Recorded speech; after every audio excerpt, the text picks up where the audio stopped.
Todavía recuerdo el momento exacto en que todo cambió. Se suponía que sería una simple cena familiar. Desas que siempre imagine que podrían acercarnos. Había cocinado toda la mañana, acomoda la mesa a la perfección. Y me repetí, como cada ano que quiza. Hoy sería un día tranquilo, pero en cuanto pues los platos sobre la mesa. Mi nida de nubecas, mi miró directamente, roda los ojos, y dio con una voz demasiado fría para una niña abuela. No puede sentarte con nosotros. Mama dice que no eres nadie. La habitación quedó en silencio por medio segundo. Luego empezó la risa mi hijo se rió con incomodidad. Mi nuera sonrió con gesto de satisfacción que parecía haberando este momento. Y mi nieta se carcogió orgullosa de un insulto que ni siquiera comprendía. Mi cuid ají, tando la cuchara mientras mis manos temblaban.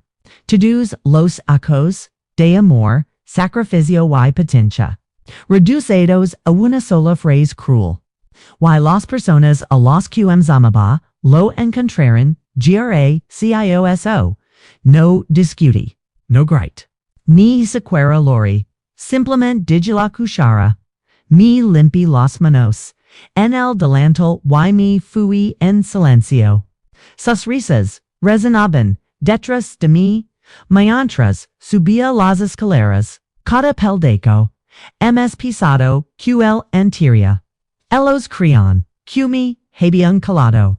Creían que yo tragaría la humillación como lo había hecho tantas veces antes, pero esa noche algo dentro de mí cambió. Y cuando salió el sol a la mañana siguiente, no tenían idea de que estaban a punto de arrepentirse de todo. Mi nombre es Alina Morales. Y durante la mayor parte de mi vida creí que el amor, la paciencia y el sacrificio eran los pilares que mantenían a una familia. Creí a mis hijos con mis propias manos.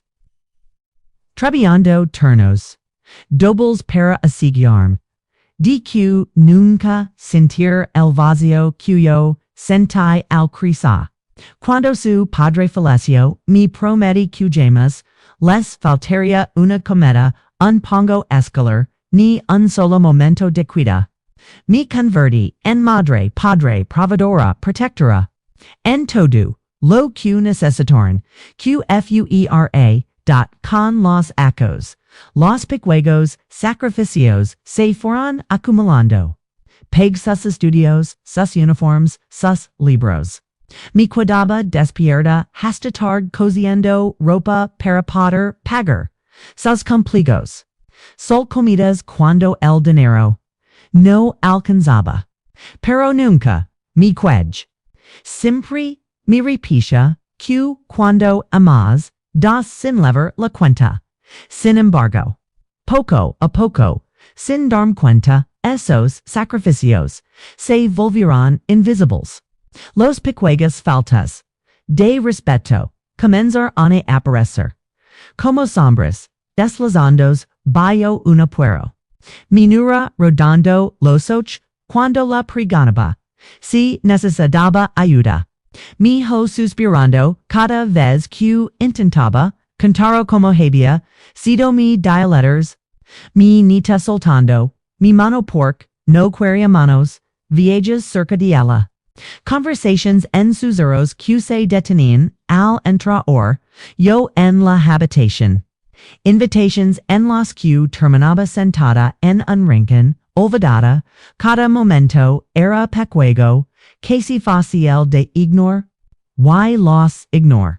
Porque eso es lo que hacen las madres perdonan antes de que alguien siquiera se disculpe. Pero aquella noche, cuando mi propia nieta me miró con ojos fríos y me llamó, nadie, frente a todos. Se sintió distinto. Se sintió definitivo. Se sintió como la suma de todos los mortones que habían dejado en mi corazón a lo largo de los años. No porque lo dijera una niña, sino porque lo dio con seguridad porque lo había aprendido de los adultos que la radiaban. Ese no quede mi quid en la cama mirando el techo, repasando cada momento, cada sacrificio, cada herida silenciosa. Y por primera vez en mi vida, no lo justifique, no los defendí, no me dejé mí misma que no lo habían querido decir. Por primera vez, me permití sentir la verdad. Yo no era su prioridad, no era su consuelo, ni siquiera era raíz, pita da mi había vuelto invisible para los mismas personas a las que les hido todo, sa quieted. Mientras la casa dormía. Tom una decisión pequeña silenciosa, que cambiaría todo a la mañana siguiente. Finalmente, dejaría de sostener a una familia que ya no me sostenía a mí. Y esa noche después de lavar los platos y cuando la casa quedó en silencio, me senté sola en mi usando una y otra vez los palabras de mi nita. Eres una nadie. Esa frase resonaba en mi mente como una verdad que me había negado a aceptar durante años. Pero en lugar de romper algo dentro de mí se acomoda como firme seguro. Me di cuenta de que había pasado tanto tiempo cargando atados que ya no sabían cómo sostenerse por sí mismos. Y quizá era hora de que lo aprendieran así que tomó una decisión silenciosa, sin enojo, sin venganza, sin un anuncio dramático. Simplemente decidí que, desde ese momento, dejaría de ayudar. No más pagar cuentas. No más transferencias. No más rescates cada vez que tropezaran apago mi teléfono. Lo digi sobre la mesa de noche. Y dormí profundamente de lo que había dormido en ecos. A la mañana siguiente. Luego la tormenta. A las 6:14 a.m. Mi teléfono empezó a vibrar. Primero un mensaje. Luego otro. Para las 6:30 la pantalla estaba llena de notificaciones frenéticas. Llamadas perdidas. Mensajes urgentes.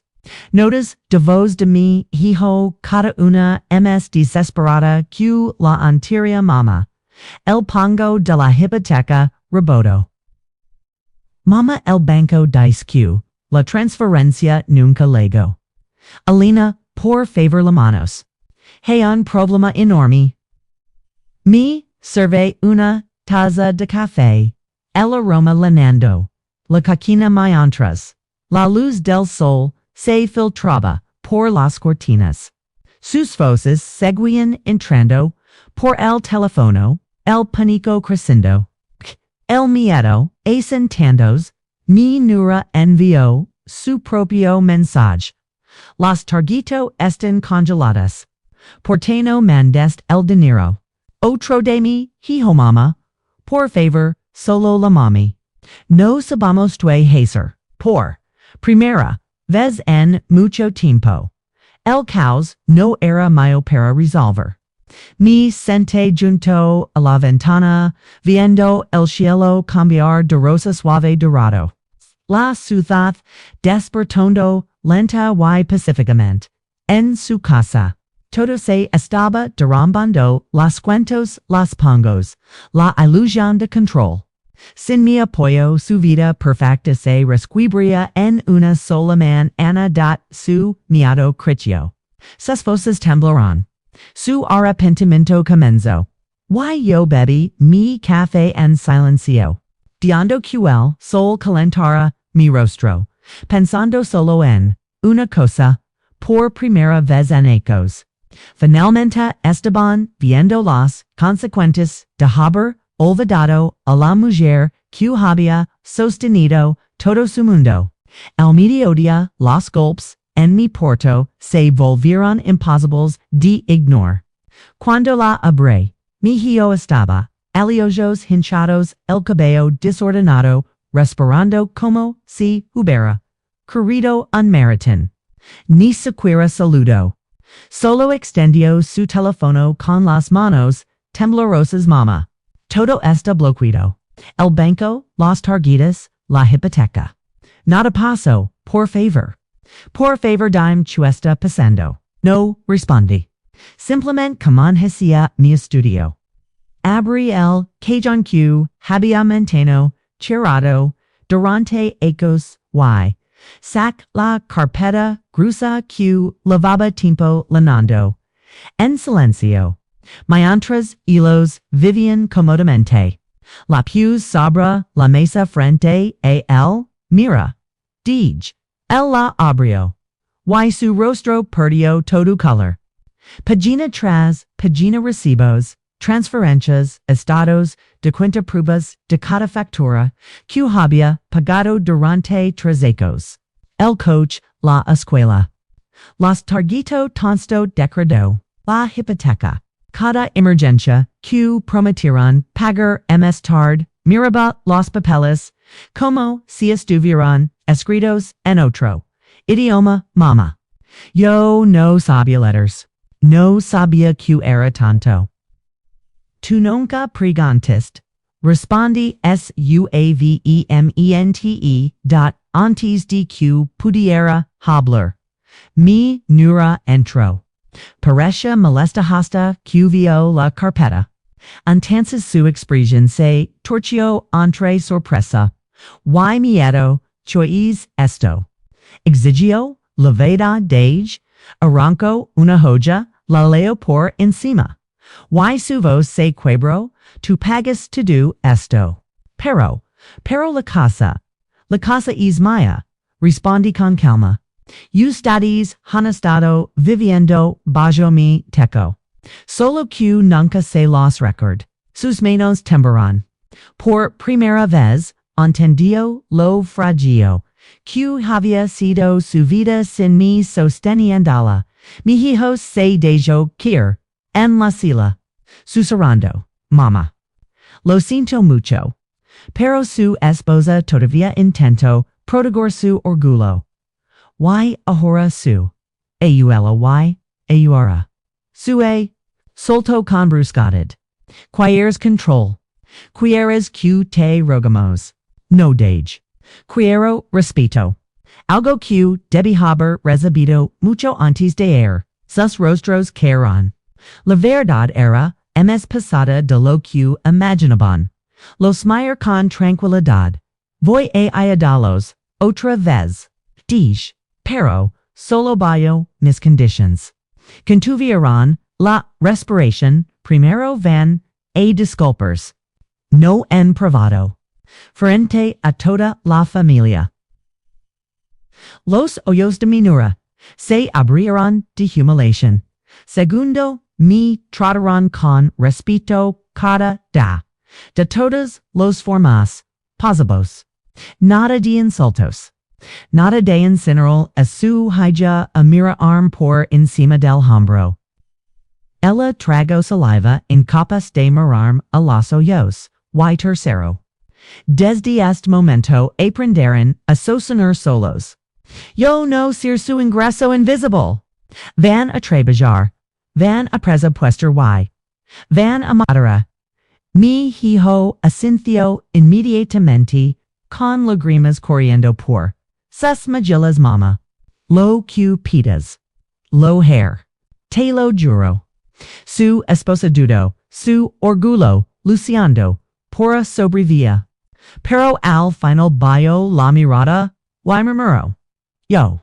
Acepto en instante pude verlo todo miedo, vergüenza, comprensión. Durante acos pensaron que yo era débil, fazil de usar. Fazil de ign or ar. Pero ahora finalmente, bien la verdad. No era una carga. No era una nadie. Yo era el chimento sobre el que habían estado parados todo es tempo. Y ahora aprenderían a valorar a la mujer que había sostenido su mundo ensilnido. Con paciencia, y sin pedir nunca nada a cambio, el domingo siguiente. Mi jardín estaba lleno de sillas, la mesa puesta, para un almuerzo familiar que se sentía más como una reunión de verdes, no diches. Mis hermanas llegaron primero, seguidas de primos y sobrinas que percibían algo inusual en el ambiente. Y luego finalmente, los vi a los mi hijo. Mi nuera. Y mi nieta caminando lentamente hacia mí. Con pasos pasados por el peso de todo lo ocurrido. Mi nieta fue la primera en acercarse. Sus pecuagas manos temblaban mientras me miraba arriba, con ojos llenos de culpa, en lugar del desprecio casual que antes lavaba.